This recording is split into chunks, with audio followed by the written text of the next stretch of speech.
Hi guys, welcome to Movement Monday. Today we start discussing some core movements. Okay, so over the next couple of weeks I'll be throwing in a couple of different core exercises you can do. Now when we talk about the core, some people like it, some people don't, but when we talk about the core, what we're talking about is the midline, the middle of the body. So your abdominals, the obliques, the erector spinae on the back, okay, so all the way around, all that musculature around there is referred to as your core.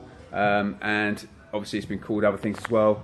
In the functional fitness world it's called midline, but generally it's all the same sort of stuff, okay? Basically you're working everything below sort of the shoulder line down to just above the hips, okay? So where, everything, is taken care of for squatting, deadlifting, pressing, different variations of pulls, those will take care of a lot of the major muscles around, plus the core as well. But for some specific core work to make sure that your core is as strong and as functional as it can be, these sort of exercises are going to help you quite a lot. So today is our first inclusion of that. Okay, over the weeks I'm going to introduce you to a couple of different exercises that should help you sort of be able to work the core without really adding extra time to your workout, because I'm all about efficiency, as you know. My efficiency strength system is something that I truly believe in terms of being able to get in and get out of the gym as quickly as you can. You shouldn't really be spending any more than sort of 45 minutes to an hour in the gym, unless you're either a elite level competitor or you just don't have anything else to do with your time. Okay, and that time, in that way you can waste as much time as you want in the gym. But if you're someone who wants to get results as quickly as you can, you want to be as efficient as you can in your training. So the inclusion of active rest is massively important. Now, active rest is basically as it says. A lot of people laugh at me when I talk about active rest because it can come in many forms. But generally speaking, active rest, as anyone who's trained with me will tell you, I don't like people sitting around and doing nothing. I generally like people to be constantly moving. Okay, so what active rest is good for is it allows you to do some work, put some extra work into something, whether it be a weakness, whether it be something you need to work on, like a skill.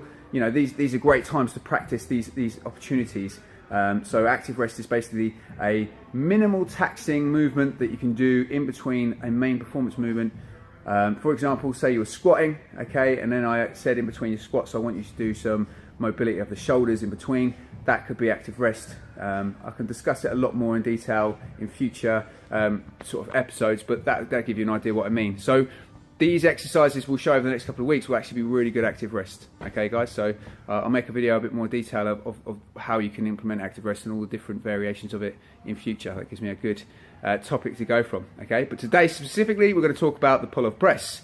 The Pallof Press is a core movement and it is a anti-rotational movement. Now when we talk about movements, for example, a lot of the core movements I'll show you over the next few weeks will be anti-rotation, anti-flexion, anti-extension.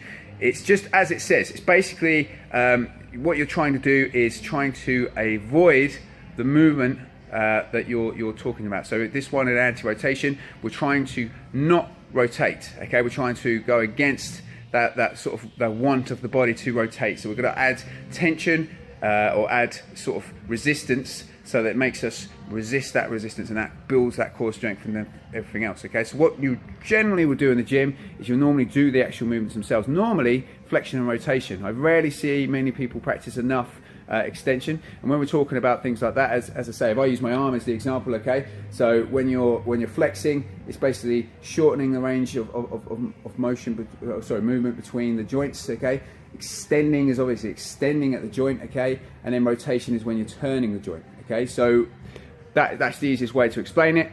And as I say, over the next couple of weeks I'll explain different movements to show those. Okay, so today is an anti-rotation. So the Pallof Press, it's a great one to throw in between, say, squats and deadlifts, because the majority of the work is through the core and it's going to be through the shoulders as well.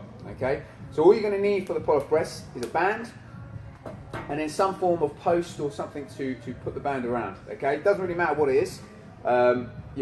Literally, as long as you can hoop a band around like so and you can get into this position, then it's a perfect fit really. So just any post will do.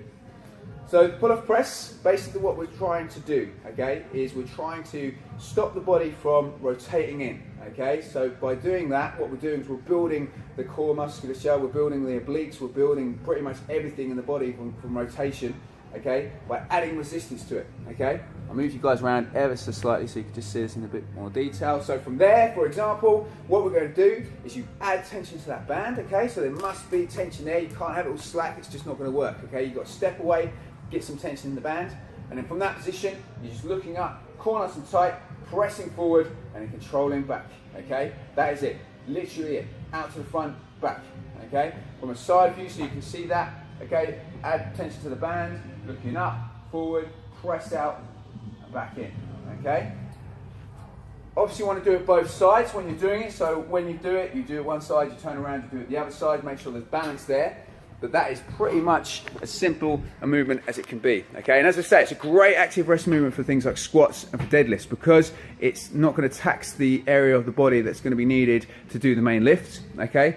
If you were to throw in these for say 10 to 20 reps for 3 to 5 sets in between your main movement, it's going to really light up that core, it's going to get everything fired, it's going to activate those shoulders as well and warm those up if you're going to be going on to something else in the next section of your workout. So for me, it's one of the best core workouts you can do. It's really good at sort of teaching people to keep their core active and to work the core through different ranges of motion. Okay, so that is the pull-off press.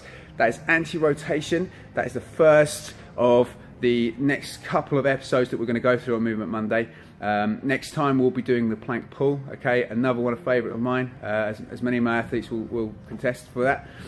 It's an excellent movement from there. Again, all you're going to need is a band, so if you've got a resistance band, start trying out the pull-off press today, and I'll show you more movements over the next couple of weeks, and we'll start building that core, lighting up those abs, guys, okay, getting ready for that summer body. Just be awesome. I'll see you guys on Friday. I'll catch you later. Thanks.